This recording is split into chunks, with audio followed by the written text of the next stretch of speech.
کہ چاند اصل میں زمین کا ایک حصہ تھا اور ایک بڑے خلائی تصادم میں ٹوٹ گیا تھا۔ ٹیسٹ سے پتہ چلتا ہے کہ چاند کی سطح پر پانی کی برف ہے۔ زمین کی سمندری لہریں چاند کی گریویٹیشنل فورس کی وجہ سے ہوتی ہے۔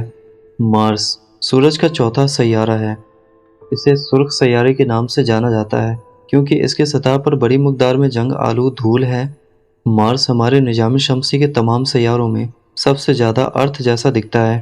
مارس کے موسم ہمارے ارتھ جیسے ہیں اور وہاں کی مٹی زمین کی مٹی سے ملتی جلتی ہے، لیکن مارس کی فضا میں آکسیجن یا آبی بخارات بہت کم ہے۔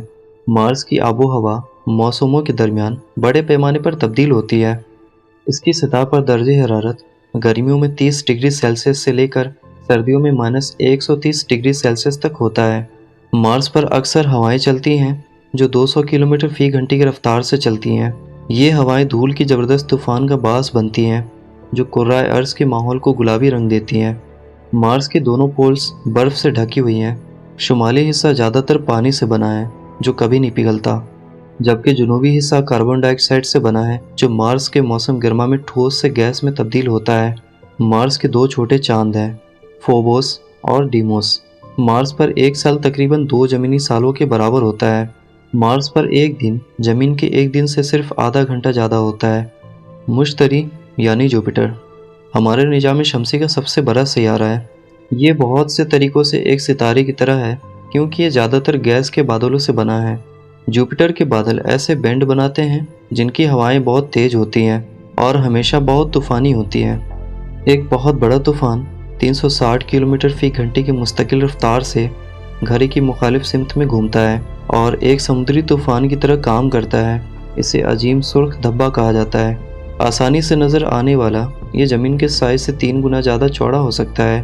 جوپیٹر کا درجہ حرارت بادلوں کی چوٹیوں پر کافی ٹھنڈا ہوتا ہے۔ اس کے مرکز میں یہ سورج کی سطح سے بھی زیادہ گرم ہے۔ کچھ طریقوں سے جوپیٹر ایک چھوٹے شمسی نظام کی طرح ہے کیونکہ یہ بہت بڑا ہے اور اس کے 4 بڑے چاند اور درجنوں چھوٹے چاند اس کے گرد چکر لگاتے رہتے ہیں۔ اس کے ایکویٹر پر کئی باریک رنگز بھی بنے ہوئے ہیں۔ سائنسدانوں کا خیال ہے کہ اگر جوپیٹر اپنی نشو و نما کے دوران بڑا ہو جاتا تو پلانٹ کے بجائے ستارہ بن سکتا تھا۔ جوپیٹر اتنے بڑے سیارہ ہونے کے بعد بھی کافی تیزی سے گھومتا ہے۔ جوپیٹر پر ایک دن تقریباً 10 گھنٹے کا ہوتا ہے۔ جوپیٹر کو سورج کے گرد اپنا چکر مکمل کرنے میں تقریباً 12 سال لگتے ہیں۔ زحل یعنی سیٹرن نظام شمسی کا چھٹا سیارہ ہے۔ بڑے انگوٹھیوں جیسے نظر آنے والے نظام کی وجہ سے اسے پہچاننا آسان ہے۔ یہ ہلکے برف کے لاکھوں ٹکڑوں اور جمی ہوئی گیسوں سے بنا ہے۔ سیٹرن کے درجنوں چھوٹے چاند بھی ہیں جو اس کے گرد چکر لگاتے ہیں۔ سیٹرن ایک اور وجہ سے بھی یونیک ہے کہ یہ جتنا بڑا ہے اس کے مقابلے میں اس کا وزن بہت کم ہے۔ اگر ایک ایسا سوئمنگ پول بنایا جائے جس میں سیٹرن کو تھاما جا سکے تو سیٹرن اس میں ڈوبنے کے بجائے تیرے گا۔ سیٹرن بہت تیزی سے گھومتا ہے۔ اس کے اسپیڈ کا اندازہ اس بات سے لگایا جا سکتا ہے کہ سیٹرن کا ایک دن صرف 10 اور 1.5 گھنٹے کا ہوتا ہے۔ یورینس نظام شمسی کا 7واں اور تیسرا بڑا سیارہ ہے۔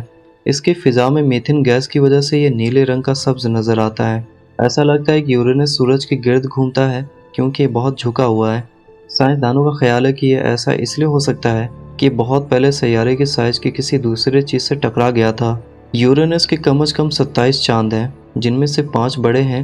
اب تک سائنسدانوں نے یورینس کے قریب 13 رنگ سرکلز گن لیے ہیں۔ یورینس کو سورج کے گرد چکر لگانے میں 81 سال لگتے ہیں۔ نیپچون سورج کا 8واں سیارہ ہے۔ نیپچون اور یورینس کو بعض اوقات جڑواں سیارہ بھی کہا جاتا ہے کیونکہ وہ بہت زیادہ ایک جیسے ہیں۔ وہ تقریباً ایک ہی سائز اور رنگ کے ہیں اور دونوں گھنے بادلوں سے ڈھکے ہوئے ہیں، لیکن نیپچون کی ہوائیں نظام شمسی میں سب سے تیز ہیں جو 2000 کلومیٹر فی گھنٹے کی رفتار سے چلتی ہے۔ نیپچون میں ایک بڑا چاند اور بہت سے چھوٹے چاند ہیں۔ نیز کئی نظر آنے والے دھول کے حلقے ہیں۔ نیپچون کو سورج کے گرد چکر لگانے میں تقریباً 165 سال لگتے ہیں۔ انسان ہمیشہ اس سوچ میں الجھا رہتا ہے کہ آخر اسپیس میں کیا کچھ موجود ہے اور وہاں کیا کیا ہو رہا ہے۔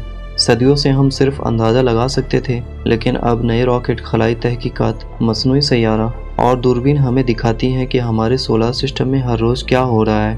ان آلات نے سائنسدانوں کو نئے سیارے دریافت کرنے، چاندوں کی دوبارہ گنتی کرنے اور ستاروں کی پیدائش اور نگلتے ہوئے دیکھنے میں مدد کی ہے۔ انہوں نے ہمیں ہماری کائنات کا پہلا فل اسکائی سروے کا نقشہ اور سورج کا براہ راست نظارہ بھی دیا ہے۔ مجھے امید ہے آپ کو اس ویڈیو سے کچھ نیا سیکھنے کو ملا ہوگا۔ میں ملوں گا پھر ایک نئی ویڈیو کے ساتھ، تب تک کے لیے اپنا بہت سا خیال رکھیے گا۔ Thanks for watching this video. اللہ حافظ۔